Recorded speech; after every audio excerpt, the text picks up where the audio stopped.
you're binding yourself to the law. You can go to heaven without doing that. Basically, we met in the mid-90s. We dated, and then we got married very young. I came from a religious background in the Christianity. Like my father was a pastor. My grandfather was a co-pastor. I was far from it, getting in trouble every chance. When we had our first child, she was only 15. Things started to change. Life starts looking differently. My husband went to Afghanistan, and I was by myself with 3 of our children. I started to question the origins of Christmas and Easter, and why do we celebrate these things? Why do I believe the way I believe? It didn't sit well with me. When I visited the Chabad, when I saw everybody facing the front to the area where the Torah is placed, and no one was facing any man, and it was just like a pure concentration on God. And so I stood there, and as I'm facing forward and people are just praying, I'm pretty sure nobody noticed. I couldn't hold my tears. It was more like this, focus on God. No one else, no man, no middleman, no nothing else. And a group of people thinking the same thing. My tears just is like what I was looking for all my life. Hey everyone, I'm Menachem Learfield, and this is 0%, where we explore the outsized impact of the Jewish people. This season, we're focusing on stories of Jews by choice. And I am so delighted to have on our show today, Tehilla and Mikhail. So guys, welcome to 0%. Hello, thank you for having us. Hello, thank you for having us. I guess let's get started. It's not every day I get 2 for the price of 1. So why don't you guys tell us a little bit about how you met, and then we'll get into your story of how you became who you are today. Basically, we met in the mid-90s. We dated, and then we got married very young, 17, 20. And we met in Orlando, Florida. And we started a family very quickly. We got married in 1999, so it'll be almost 26 years we've been married. Wow. And I didn't realize, so you were from Orlando originally, and now you're back there. Is that right? So I was born in the Bronx in New York, and I grew up in Orlando, Florida. And although we moved around a lot, we ended up back in Orlando, Florida. I was going to say, because it seems like you've made many stops since then, which I'd love to hear about. Yeah, I'm originally from Puerto Rico, and I moved to Orlando, Florida, the same year, same season that she moved. We didn't know each other, but that's just a nice little tidbit. Yeah, it made for us is like it was meant to be. But yeah, that's I'm originally from Puerto Rico. She's originally from the Bronx. It's always cool to see how God is like laying the foundations and the seed work like before we even know that it's a thing, but all the pieces are being put into place for that eventual story to develop. That's kind of cool. Yes. I assume when you guys met back in the 90s, you were not Orthodox Jews. So how did we get from there to here? Okay, so I would say we were very secular, but I, for example, I came from a religious background in the Christianity. Like my father was a pastor. My grandfather was a co-pastor. He started a church down in Puerto Rico. So, the fear of God and wanting to please him was already like embedded, within me. And something similar with Tehilla. But, we were obviously not living that lifestyle. I was far from it, getting in trouble every chance I could get. But eventually, when we had our first child, she was only 15. I was very young as a teenager as well. And, things started to change and, life starts looking differently. And then, with time, I wanted to get closer to God and follow his ways, whatever that looked like. And, her as well. Yeah, I didn't grow up in a religious home. My mother was spiritual. She did mention, God and having the fear of God. God is always with you. God is always watching you. But that was the basic, simplistic message of God that I had. And when I met my husband, being that they were Christians, I picked up a lot of the ideas of God from the Christian world.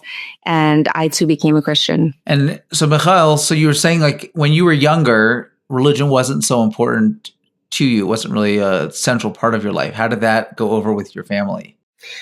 They had a hard time, because I was living contrary to, it's what we could call a very rebellious child. I was a very, I was getting in trouble with the law. I was, I was known to, not be a very good person to hang out with if you wanted to do things the proper way, and so, to them, they were like, well, what did we do wrong here? Like, what happened? And so, I was one of those kids, that just didn't grasp onto, but, interestingly enough, in my own crazy way of living, in the back of my mind, I always had this thing where there were lines I was not willing to cross, but it was specifically because of the fear of God that was embedded by my father and my grandfather and my family, since young. So for anybody watching, I would say that is very important. Even if you don't see in your child, the fruit of what you're trying to implant, if you are consistent and you live it and you plant the seed and, it'll water with time. And then when it's time for it to grow, it'll grow. So just something that, I experienced in my life anyway. I think it's a very powerful perspective for parents and really for anyone.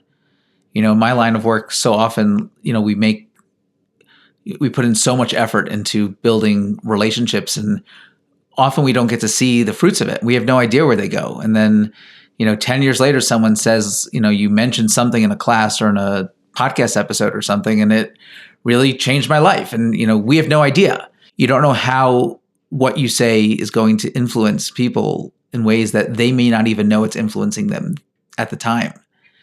So maybe I'm jumping ahead. When you decided to become Jewish, how did your family respond and react?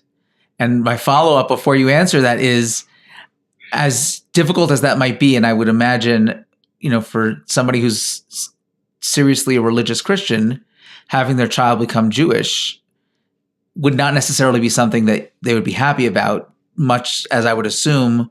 Again, I don't know that for sure, but I would assume that similar to if somebody grew up Jewish and decided to leave Judaism and become a Christian, we would feel it would be met with lots of resistance and difficulty. I'm curious if the fact that you have found God, but in a different way, if that almost, especially, with that, those teenage years of that rebellion or that, just being a teenager and kind of leaving God, are they happy now that you have found God back in your life, or is it?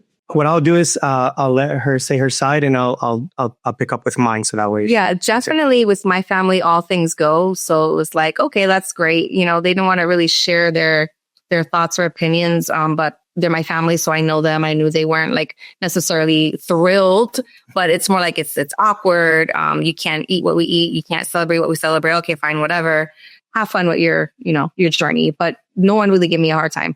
My father, on the other hand, he actually lived in Borough Park for maybe 20 years. And he was working with a lot of Jewish people, and he was very familiar with the Jewish concept. So he was actually like, oh, that's pretty cool. Are your boys and is your husband, they're going to wear those long strings on the side of their pants? And I was like, ZC, yeah. He's like, oh, great. You're going to wear those little hats. They're going to wear the little hats with the kippah, the yarmulke. Yeah, okay. So he was just fun about it. Nothing crazy, but my husband's story is a little bit different. Yeah. So for me, in Christianity, becoming Jew is not so much the becoming Jew part that is a problem. It's all that implications of what becoming Jew entails. So, for example, living the belief in JC or Jesus is very difficult to understand, because in the Christian religion it is embedded that if you knew him and you turned away from him, like you're basically done, you're condemned. Yeah, you basically your life is over, after death, And so, as weird as that sounds, life after death over. Okay. But yeah, so, it was difficult for my family, my parents to swallow that I'm basically saying, in their minds, everything you taught me was wrong and so on, even though that's not what I was trying to say. I was just growing in my connection to Hashem, to God. What was hard for them to understand is that for me, it was a natural growth of, hey, you got me this far and I'm very appreciative. But now that I'm studying a little bit further and I'm seeing things in the Bible a little bit different, now it's for me to go a little bit more forward or whatever. But I think for them is the implications are you're going to go to hell because you have denied this belief system. So till this day, they have a really hard time. The other parts of not being able to eat certain things and so on are awkward, and they're met with a little resistance, but it is still respectful. But it's that core belief that is the problem. Yeah, and that's hard because your family does believe that you are damned to hell, and right. How does that make for, first of all, how long has it been since you guys converted? 2 years in January. Okay. Yeah, we just our anniversary. Yeah. Anniversary. So relatively fresh. Relatively fresh, yeah. But you would say in your family there's no like animosity, or it's just, it's almost more like they feel sorry for you that you're missing out versus angry. Is that fair to? Yeah, they see it more like, one is, why would you put yourself on this yoke of the law is what they call it. It's the Torah. So the way that is translated in most English translations is the law. Because can you explain that to me? Because I saw a comment on one of our videos from a previous episode where, and we get a lot of comments from, and just to be clear, right, Judaism is not into proselytizing. We're not trying to convince non-Jews to become Jewish. That's not our aim. That's not our goal. That's certainly not the intention of our podcast. But somebody gave me, you just mentioned that. And it's funny because I just saw a comment yesterday, which I didn't fully understand, where they were talking about the difference between faith and law. And the person on YouTube commenting said something along the lines of, why would you leave faith for law? What is that? Do you know what that means? Like what they're referring to? Yes, that's a teaching that comes directly from the book of Romans, which is one of the most important books in the New Testament, and is written by Paul. As most people know him as Shaul. Well, no, most people know him as right. Paul, but as Jews know as Saul. Yeah, Saul, right? And so he makes this distinction between following the law or the Torah and faith, as though they both don't coincide. For us Jews, our faith is shown by the fact that we follow Torah. So, this concept is foreign to us. In other words, very unusual concept, because in Judaism, really faith is the wrong English word, right? Really, it's faithfulness, it's trust, it's I have this relationship with my Creator, and I believe that He gave me this set of laws, not for Him, but for me to get the most out of my own life. And these are the, boundaries and instructions I need to live my best life. That's what the word Torah literally means. It means Torat Chaim is instructions for living. It is what allows me to get the most out of my life. And it was such an interesting, thing to see those ideas being contrasted when in my world they're so intertwined.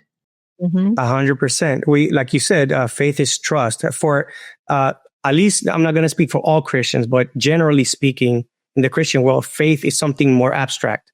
It's more, what you believe in is not so much what you trust, right? Like it might imply a little bit of that, but it's mostly your belief rather than your trust. Like we trust Hashem will do, or God will do those things that He promised.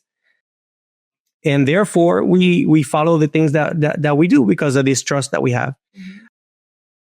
But in Christianity, it's more like, well, I believe this thing, and the law is separate from our belief. Meaning, the law is you're trying to prove to yourself and to others that you can make it to heaven on your own merit, whereas faith, according to this belief system, is that you believe that he's going to get you to heaven without you having to do these works of law.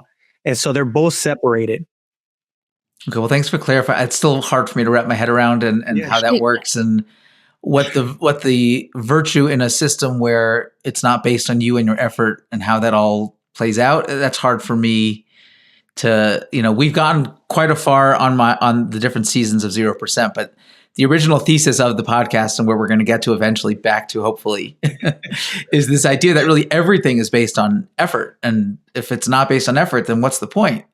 Because if it's just blind faith, then if I was born into one family, I believe something because I'm told that. And if I was born somewhere else, I believe that. And how could you say one system is better or more true than the other if it's just based on how I feel and what I was told and what I was taught? You hit it on the nail. Exactly. Because the system is based on a pure belief without necessarily any proof of that belief. And if you deviate from that belief, then you're a heretic. So therefore, that's why when you hear some of the claims and you say, man, that doesn't make sense to me, right? For us, we would find a way to go back to a belief system that makes sense in some ways, right? That has some kind of logical stuff to it. But you can ask yourself, well, how come these people believe what they believe, even though it doesn't show it here, it doesn't show it there, or whatever? Well, that is exactly why. Because the system is set up in such a way that it is, even if you don't understand it, even though there are things we don't understand, many things we don't understand in Judaism, but many of the core things are pretty understandable and logical. But in Christianity, the claims that are being espoused and that supposedly connect to the Tanakh are not provable. So, and therefore, it requires a type of belief or faith that is not necessarily connected to logic. Right, because it's unquestionable, really. Right, it's unquestionable, correct. At least that's, the first guest we had this season, Leah Schirmeyer talked about her story and how when they started asking questions, that's kind of where it all starts to fall apart. Because in the church, they said, if you really have faith, you shouldn't be asking these questions. Mm-hmm. And, we're all about questions. But what fascinates me so much about stories like, yourselves is really, for many of us Jews, we also kind of just were born into it and kind of take it for granted. And it's inspiring to see people who chose this way of life because they thought that it was logical and made sense and resonated with them, and to kind of hear what that story is and how and why it did resonate with you so profoundly that you decided to make such a huge change in your life because of it. So walk us through, if you will, that journey, that process. So you said you got married very young. You had, children at, your first child at 15, and then you got married when you were 17, Tehilla, is that right? Yeah. Okay. Yes. So from that point on, where did Judaism start to fit into that process? So my husband joined the army and we moved to Germany. And when we were in Germany, there was a point in Germany where my husband went to Afghanistan and I was by myself with 3 of our children. And while I was there and he was serving in Afghanistan, I started to question the origins of Christmas and Easter and why do we celebrate these things? Why do I believe the way I believe? I started questioning my belief system and just everything that we do in practice. And I started to see all of the pagan origins of what we were doing. And it didn't sit well with me. Were you able to communicate with each other at that point? First of all, there's so much to unpack over there. So you were in Germany. Why were you guys in Germany? They stationed you in Germany? Yeah, we were stationed as a family in Germany. So and we then left from everything. There, they deployed you, Mikhail, by yourself to Afghanistan? Correct. Yeah. Did you know first of all, how long was that tour and how long did you know it was going to be? It was a year-long tour. And did you know that at the beginning it was going to be a year-long tour? Not at the beginning. At the beginning, it seemed like we were not going to get deployed. And then, our battalion commander did, he really wanted to get deployed. He wanted to get some stripes, I guess. And, so he made it happen. And once it happened, they said, well, it's going to be a year at least. So then at that point, you decide to stay in Germany, Tehilla? I did. A lot of people actually went back to the States to be with their family. I decided to stay because I figured I'm closer to Afghanistan and Germany. And if anything were to happen to him, they're going to bring him back to Germany, not to the States. So I didn't want to be stateside, and God forbid he has to come back for anything, and I was not there. So I just wanted to be there to feel like I was safer and closer to him. And that I don't want to put the kids through the whole, like, we moved from the States to Germany. Now we're going back to the States and we'll come back to Germany. It was too much for the children as well. So it just made sense for me to stay put. How many kids did you have at that point? 3? At that point, I had 3 children. 3 children. 6, 9, and 12. And Mikhail, did you always know you wanted to join the military? What was that? I say we call them the first batch. The first batch. This batch, we had 5 kids after them. So wow. Okay, so that's really like a good act too. Mikhail, did you always know you wanted to join the military? No. At the beginning, I was just, taking care of my family, working in different places. And it was interestingly, that was a little small story here.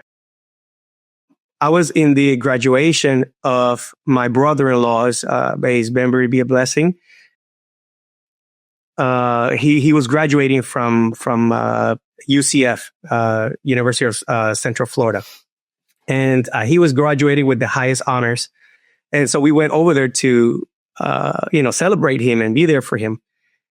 And I remember looking at my parents, looking at them with such pride and amazing. And everybody was so happy with them. And it just kind of made me reflect on my life. And I was like, wow, I've put my parents through a really hard time for so many years.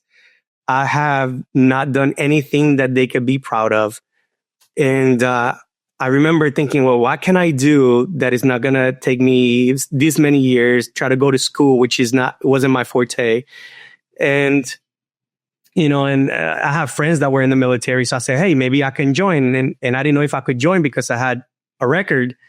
And it was so thankfully I had a friend of mine who was a recruiter at the time. And I was like, hey, would you be able to help me out? And he sure did. He was able to help me out and I was able to get in. And I try to do the best that I could of it and, try to make my family proud and that's how the military came to be. And how did you feel about that, Tehilla, when he decided to? I was very proud. I thought it was a great thing for us. Just to give us stability in the sense of like career stability, not stability because we had to move. But right. I thought it was a good option. And I love the idea of being an Army wife. And it lasted us a good 18 and a half years. So. Wow. Close. Okay, so I cut you off, Tehilla. You were telling us about how, so you were in Germany. Mikhail was deployed to Afghanistan. And during that time, so I was asking, were you able to communicate back and forth as you started having these questions or? Yeah, at the time we had Skype, and which is similar to kind of like what we're doing right now. I remember Skype back when I was living in Israel. That was how we communicated. But like every third word was like, it sounded like you were on the moon. Yeah. It was pretty difficult, but he got the gist of what I was trying to tell him because I would let him know during these calls, like give him family updates and let him know what I was experiencing, what I was going through. And I let him know I was questioning certain things. And he was very interested in learning as well and looking things up for himself as well. So we started the questioning together. So Mikhail, you start hearing these questions. How do you respond? Especially because you had a much stronger religious background. Like, was your initial response defensiveness like, oh no, you shouldn't be questioning that kind of stuff? Or did you hear the questions, understand the questions, and search for answers the same way? Yeah, no, actually, in the back of my mind, I was thinking one thing and what I was seeing was another, right? So in the back of my mind, I'm thinking, oh, this is crazy.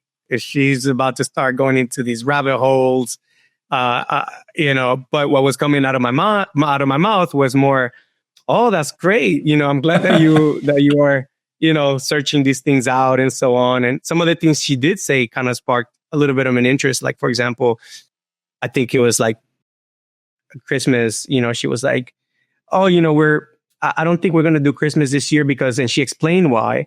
And I was like, okay, maybe we'll put instead of a tree, we'll put a nativity set or so on. And, it was a very slow process. But to answer your question, in the back of my mind, I was kind of hesitant, but I did not want to turn off the fire or the flame from her. Okay, so this went on for that full year while Mikhail was away? Yes. And while he was gone and I was unlearning, I was also relearning things. And I started to get interested in Hanukkah and Passover and all these other. How? Why? Of all places in the world, you're in Germany. So where did you go from, especially because you said you didn't grow up religious. So where did you go from Right. Christianity is not, authentic to you to I want to embrace Judaism versus just saying maybe religion's just not for me? Well, I really felt like I had to cling to something. I felt like God was always number one, the God of Abraham, Isaac, and Jacob, the God of the Bible. He's real. And I just always had that belief system that my mother, she was very spiritual. She wasn't religious, but she would mention to me God and having the fear of God. God's always with you. God can hear you. And so I didn't want to ditch God completely. That was like the core of what I believed, but the way to find him and what he wanted from me and what my identity was and my purpose was, that I was on a mission for big time. And so I was thinking, well, they say JC, Jesus is, he's Jewish. So why don't we as his followers do Jewish things? Why are we doing things Good that question. are made up and things that came afterwards? Like Judaism, predates Christianity. So we're doing things backwards. We're doing things after. I wanted to know if he was Jewish and his followers were Jewish, then maybe we should do Jewish things. So what are Jewish things? And I would just go online and look up, what is it that, biblically sound things that I should be doing. And I came across Hanukkah and Passover and stuff like that. I had no idea of the origins of what and how to do it or anything like that. But I knew that this was more close to the original. I was looking for authenticity.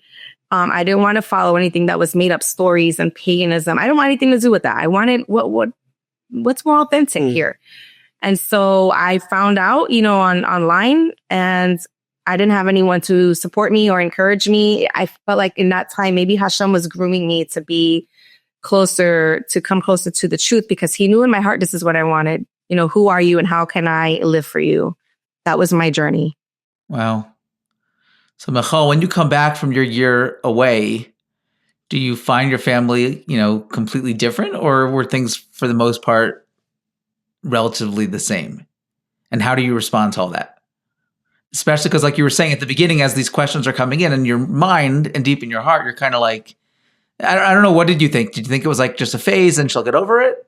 In some ways. What was your reaction when you came home? Yeah. So when I came home, she was already wanting to do Passover and different things. And I'm like, whoa, in the back of my head. But I was like, okay. So how do we do this or whatever, because I was not completely against it, because I knew that it was biblical and I didn't mind doing something that was found in the Bible, right?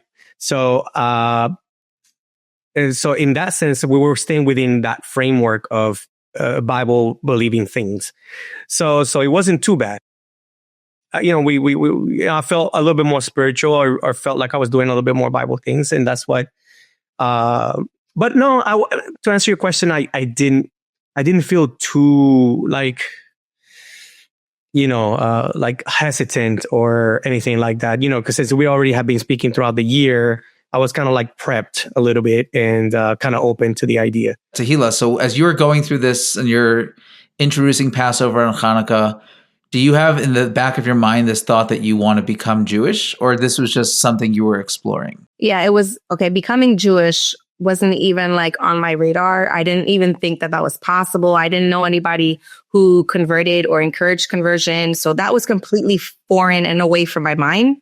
But I did like the idea of starting something new, adopting new things that I felt were more authentic. And so I tried my best to teach the children, like, hey, we're getting rid of these things, but we also have these things to look forward to, and try to keep the family dynamics like the same, as in we're still going to pray together. And, you know, that's something that was really big in our home, and talking about Bible together, and keeping our same personality, our jokes, and being light and being a connected family is first and foremost important to me. I don't want, because we're ditching some things, that my kids were going to like fall apart. Like, well, why can't we do that? Because doing Christmas and stuff like that is part of your, you know, the childhood memories, experiences and stuff that I'm taking away. At the same time, I think because I was introducing a new way and a new life, and we have all these other things to look forward to, it really helped the transition. And so when we left Germany, we went from Germany straight to South Carolina. And when we got to South Carolina, we were like, how do we do this? Like, we don't know how to be Jewish, and we don't want to be Christians. So the one thing that came up in the middle ground area was Messianic, and we found a Messianic community. And at that point, Mikhail, are you on board? I was asking you before, when did it kind of like switch over for you? Okay, yeah. So when we moved from Germany to South Carolina, I had a friend of mine who we always went back and forth concerning things of the Bible. And he was kind of looking more into some of the Jewish things because his father is Jewish. He wasn't Jewish. His father is Jewish. And, you know, he would point things out, and I knew enough of the Bible, but in the Christian way, to expel any of the things that he would say. So, you know, he wouldn't convince me, but we had good conversations. And plus the combination of that, along with, I think, my wife looking into those different things, I started, you know, asking God, hey, you know, is what I'm doing proper? Am I being honest in the way that I approach your scriptures? You know, am I doing it the way that, because man comes up with all kinds of thoughts and religions and ways of looking at things. So I just didn't want that. I wanted to be as connected to the true meaning of what the Tanakh was trying to say, or the Bible, as possible. So I remember when I was in you know, at my job in the military, they usually used to give us about an hour and a half of lunch. You know, so every day during the hour and a half, I made up my mind that I was going to go through scripture line by line and try to understand it, and I wouldn't move grasp of whatever that was. So interestingly, I was doing that for like a few weeks every single day, and I would pray to God, and I was like, God, please help me with these understandings. And I think eventually something clicked. I don't know how to explain it. Something clicked as I was reading, and I started seeing the Jewishness of it all. Because once you read it without anyone telling you how to interpret it, mm-hmm. the one thing that you can come out with is that God loves Israel, and that Israel is the apple of his eye. And this is, you know, for them, for us, and for them, I thought at the time. So I think that's what opened me up. And I said, you know what? We're in trouble. The things that I've been thought are not entirely correct. And I remember calling my wife, and I would say, hey, you know, this is what I have found during my studies. What do you think? And, you know, I would like to find a place that keeps Shabbat and still believes in Jesus. And so that's how you got to the Messianic. That's how we got to the Messianic. We still weren't ready to let go of all of the beliefs, because we thought that the Jesus belief was like intrinsic to the Bible. And on paper, it sounds like a great fit. You know, you're exploring Judaism and exploring these Jewish things. You don't really have any interest in becoming Jewish, and you don't want to abandon your belief system that you had from childhood. So the Messianic system seemed to work for you guys. Yes, 100%. Or at least on paper. Were your parents okay with it? Like, were they aware of all of this as it was happening, as this was going down? Yeah, it was interesting. It's been a I would say like a progression in that sense, because I think had we converted off the bat, they would have had a heart attack, right? Like, so I think this was like meant to be like, Hashem runs the world, God runs the world. So, he was being patient, he was being good to us and to our family. So I think we introduced, like, let's say we weren't going to eat pork and we were not going to eat shellfish, and we were trying to keep to the Levitical. When I say Levitical, I mean in the book of Leviticus, Vayikra, the food laws as we saw it in the black and white, right? Like, don't eat this, eat this. And that was a shock to them. They were like, "Wow, but what are you doing? You're binding yourself to the law. You don't have to do that. You can go to heaven without doing that." And, but it wasn't like you can go to heaven without doing that as in, because you're not Jewish, like we believe. It was because of a different belief that comes from Christianity as well. So that's a different topic, but yeah. So it was a shock for them. I bet. Okay. So how did things go there? What do you think? And your kids have gone through a lot of transitions, right? They moved from America to Germany. Yeah. And then, from Germany now to South Carolina. Is that right? Yeah. Yes. And, I think like all this transition is amazing because Hashem, God has shaped all of us and has brought resilience. Like all the changes and the adaptations and transitions brings resilience and has made us strong in who we are, and it builds character. So I'm not regretful for how our journey looks and how it was. I'm thankful. We were like onions, and like taking off layer after layer after layer has been very interesting. But definitely in the Messianic world, we thought like this, okay, so this is what it looks like. We go on Saturday, we're driving here on Saturday, and we're with people who believe in Jesus, and they're reading, actually they had printed out the Torah portions from aish.com. The At Torah the Messianic for the church? Yeah. That's and funny. This is like, that's actually where we first heard of aish.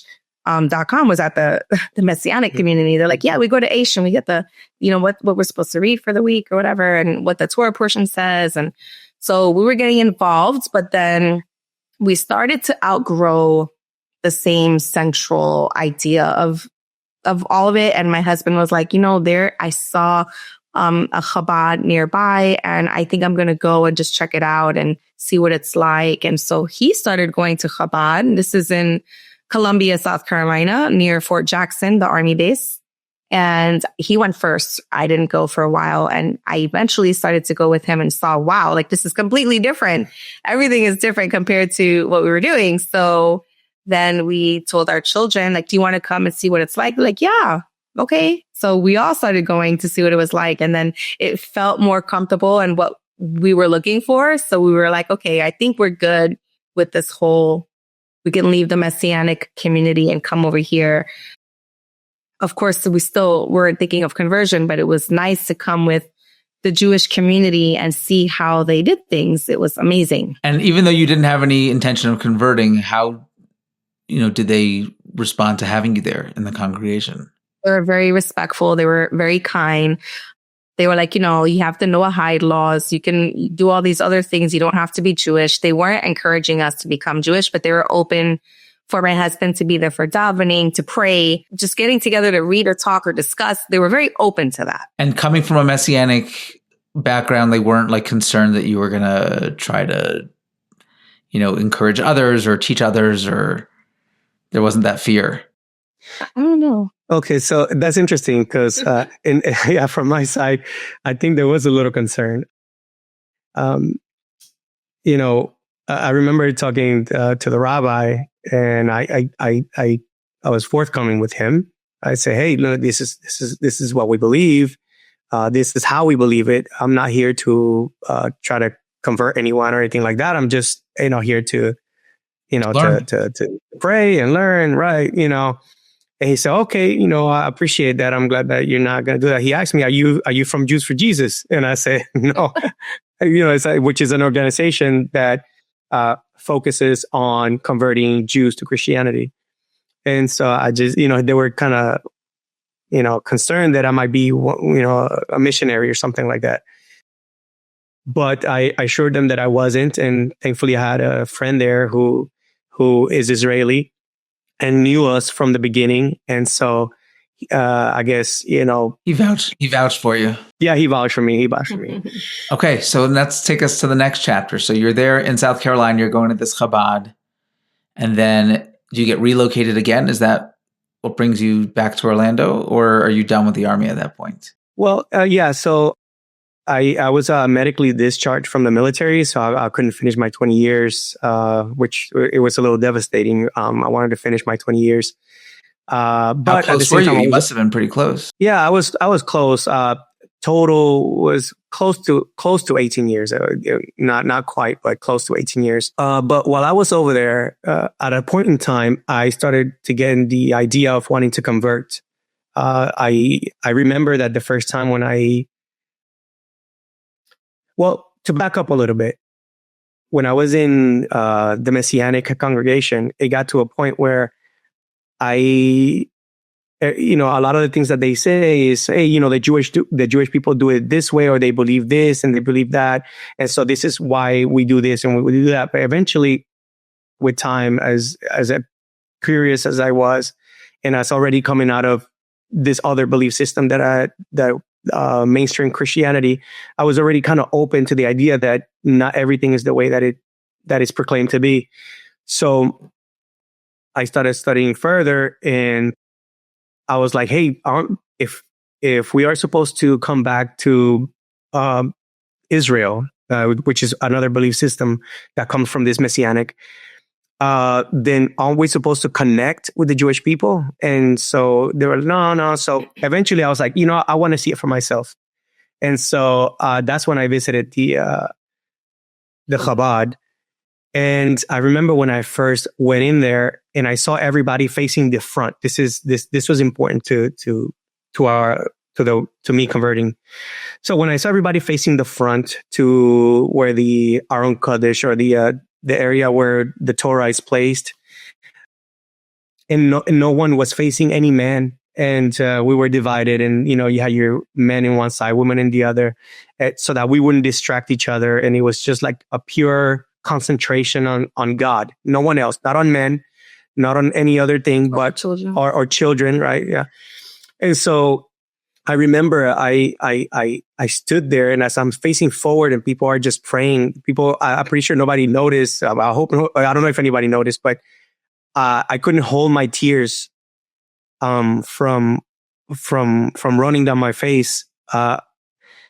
It was like, this is it, and it wasn't necessarily like, oh, I'm in Chabad, so therefore, this is it. It was more like, this, focus on God. No one else, no man, no middleman, no nothing else, no other human being, nothing. Just you and I, focus, and a group of people thinking the same thing.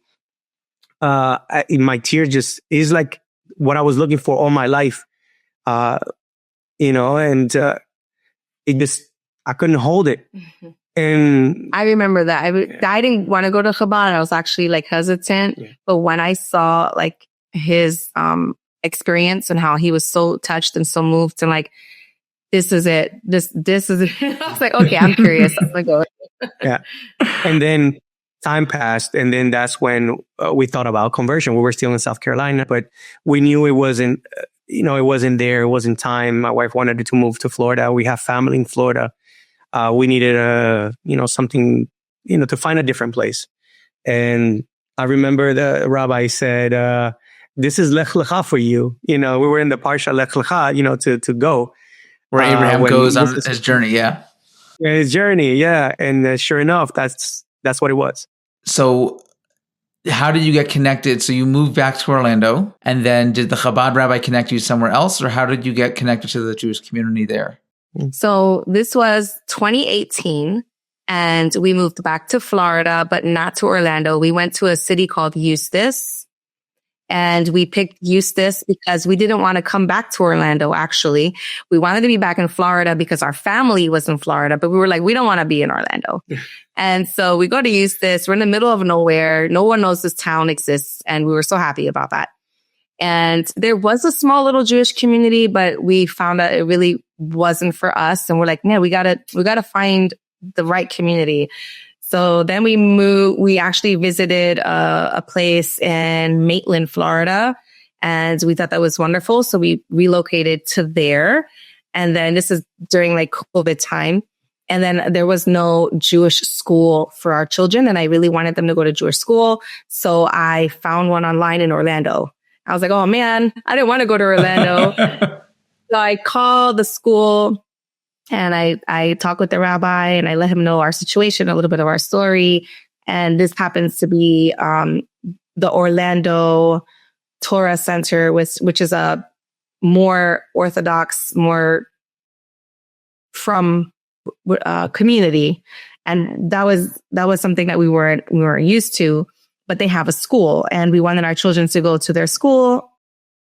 And so he told us, why don't you just come drive on a Shabbos, on the Shabbat, just drive and check out our community. And I was like, I'm not interested in the community. Like, I want my kids to go to your school. I just want the school. Like, just come. So we drove on a Saturday to the shul and to the place of, the shul or synagogue. And everyone was so welcoming. Like no one asked, like, are you guys converting? Are you converts? Where are you from? Like, what's going on with you? They were just warm and accepting and like, where are you eating for lunch today? Do you want to come to our house? I think we had like 3 or 4 invites, right? Like that one Saturday to so many houses. I was like, oh my gosh, these people are so amazing. And it was just the diversity was amazing. The age, group was like so many young people and old people. Like it just all was a big, I don't know. Did you end up going for lunch? Yes. To who? We went to actually a few different people's houses. Like actually we kept coming and every Saturday we were going to somebody's house. But who was the first one? Do you remember that first week? Was it the Nabateans? I think that was the first one. Yeah. The Nabateans. The Nabateans. Yeah. It was, a really... Is she Elisa Nemetsky? Yeah, Elisa and Daniel Nabatian. Okay, wow. There you go. I'm good friends with her brother. He's a good friend of mine. Oh, awesome. Mayor. Amazing. Yeah, they're amazing people. Yeah, that was the first one we decided. Now our kids But there's so much divine providence in that also, because, you went to an awesome couple and had a great time. How different would your journey have been had you gone to someone, and walked away and it was either negative or just like,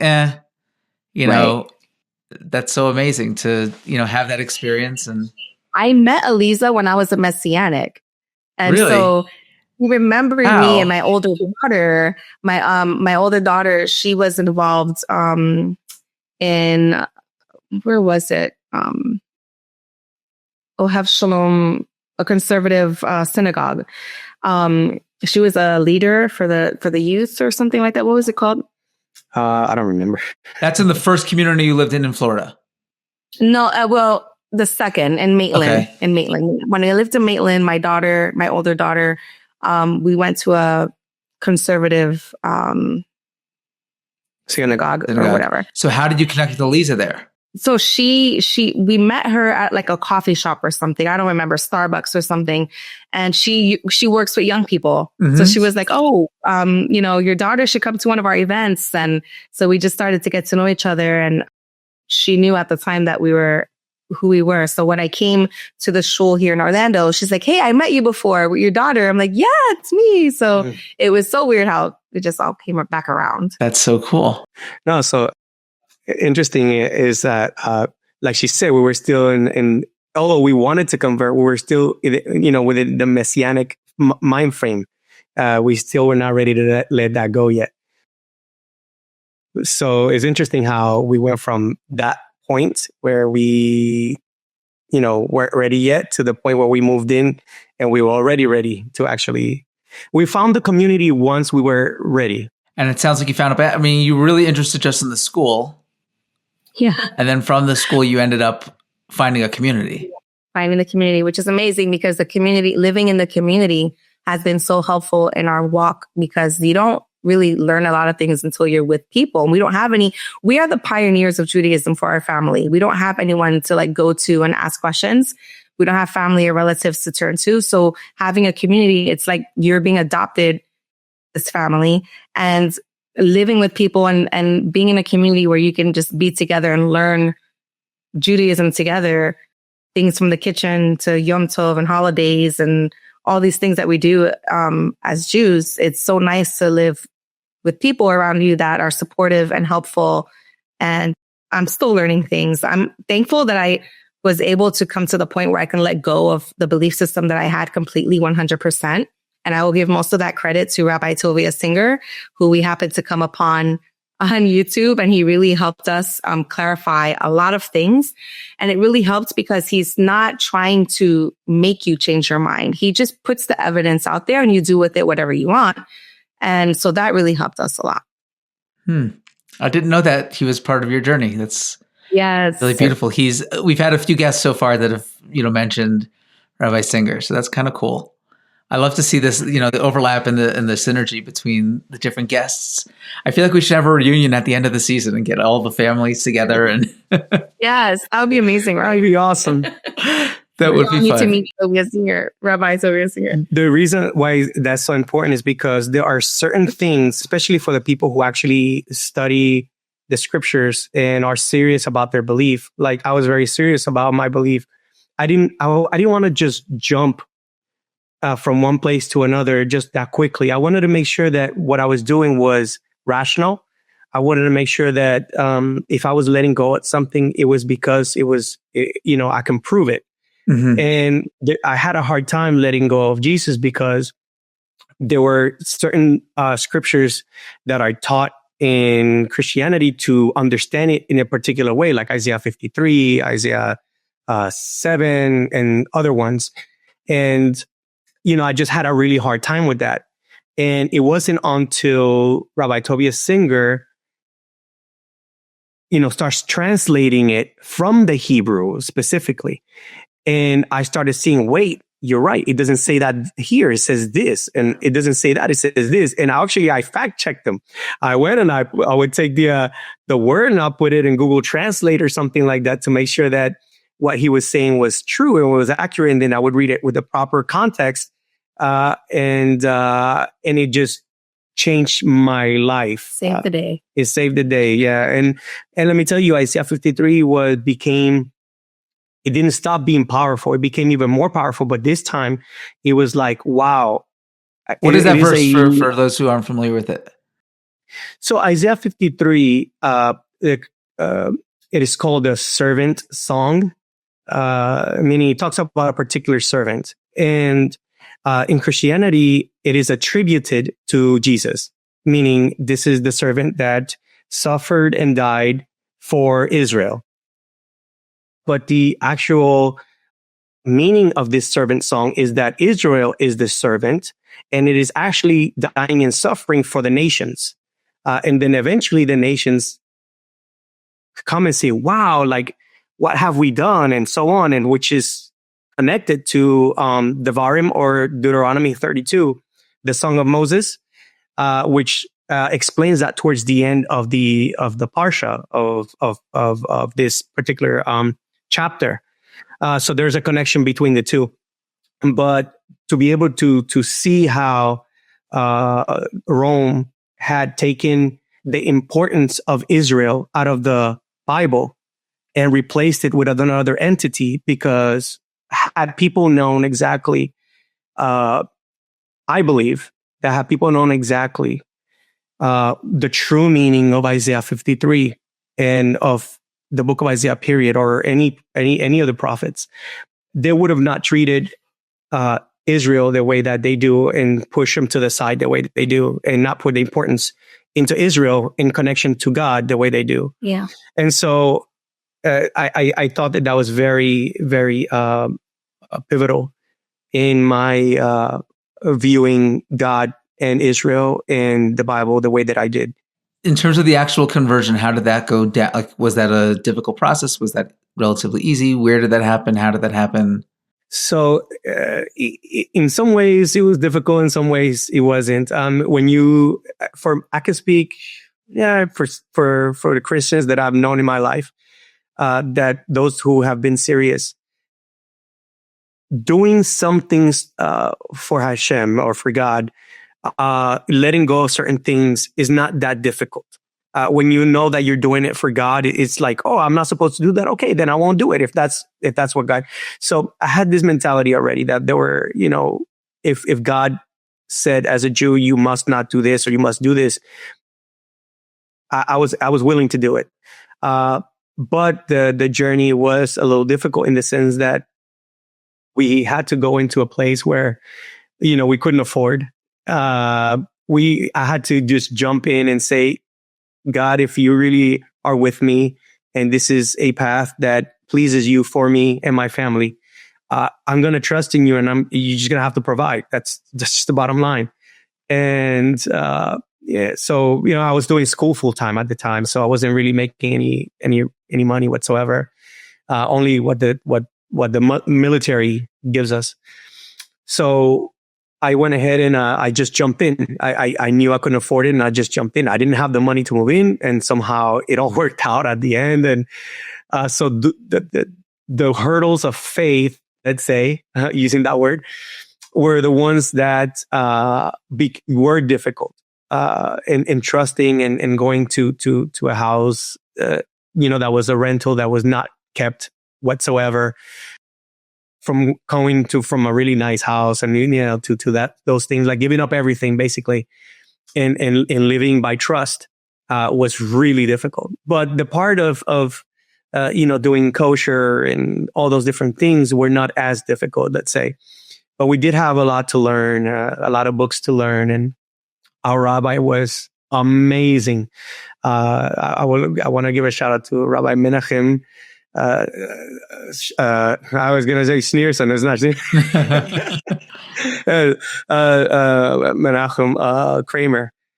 He was the rabbi who was with us the whole time and helped us throughout the journey. He's a rabbi and a friend. So, wow. Yeah. Okay, so looking back at all of it, is there something about Judaism that you feel, and you could each answer your own, what is it about Judaism that really drew you in and that you have learned to appreciate that maybe others who grew up Jewish might take for granted that they can also appreciate? Well, for me, it's the fact that it's very authentic. Again, I go back to the authenticity, is that there's nothing else that can compare with Judaism. Like, this is thousands of years of practicing the same style of worshiping and serving God with your life and the things you can do in the here and now, not focusing on the afterlife, but focusing on who you are as a person and what is your portion to give to Hashem to God while you're here, knowing your identity. Like, this is who I am. I am my ancestors, like the Jewishness of it all is like, you're doing things that people before you have been doing for so many years, that you get to be part of this whole circle of, making tikkun olam, healing the world, healing the here and now of what we can do for Hashem, for God now. That is super powerful for me. So really the authenticity and the history and being able to be part of that, being on the God Squad. Yes, God Squad. Mikhail, what about you? Yeah, for me, it was similar to what drew me to Judaism in that moment in the Chabad when I was there. It was the focus on him and him alone. That there was no one else. It was just, no mediator, just me and him. But that personal relationship with God. That personal relationship. Also, the openness in Judaism. Even though when people talk about Judaism, they don't think of openness. They think of rigidity for some reason. It's something that has been sold in the world that I don't think is true. There are different levels in this walk. And I think there's actually an openness. There's a love of the people when, you are my brother, he is my brother, and, brothers and sisters, and we look out for each other. Also, there is a theological aspect to it too, which has to make sense, which was out of all the prophecies that you hear in all the different religions, there's one that stands out above the rest, far beyond. And that is the existence of the Jewish people. And I understood that, somewhere around my journey. And I think that the fact that I can hold on to a part that it is undeniable historically, period, by no other nation, and the connection with God, helps me to believe that I'm in the right path. Also, the Torah, the more that I learn the Torah, the more that I see that it is a life for our children, life for us. Like our children, are growing up in a culture that is completely different than I grew up. And I'm so thankful for that. I believe that, had we done that for our other children, would have benefited them greatly as well. So yeah, all those things together. And so your second batch, as you call them, so they all converted with you? Yeah. And that's 5, right? Yeah. Is that 5? Yeah. 5. And what about the three older ones? Well, yeah. So the 3 older ones, they believe in God. They're very respectful. They're in their own journey. But they do respect what we do very much. And they come and sometimes participate in the Shabbos meals. And they know that we are on a path and that is more accurate than whatever else is presented to them. But I think they're more of the Noahide. And we're happy with that. That at least that they have a fear of Hashem, and that we don't know where their journey is going to end up. It could be that they stay Noahide, but they just grow closer to Hashem, God, or maybe they're following our footsteps. Who knows? But we're not pushing them in any way. But we are pushing them to be closer to.